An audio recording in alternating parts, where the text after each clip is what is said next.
This guide will walk you through the process of creating a new employee in the Tigapo management platform.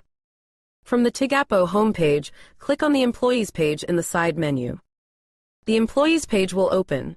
Each row on the page represents an employee by name. Click the Add Employee button as highlighted. A window will open for you to create a new employee.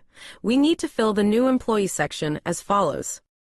Type in the email address or phone number for the employee.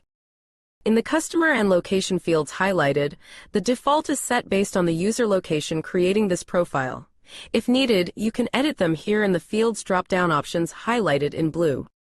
Select the role and permissions options can be viewed in the drop-down menu by clicking on the arrow as highlighted in blue on the visual. Select which role type from the drop-down menu to set for this employee. Click on the Save button to save your new employee.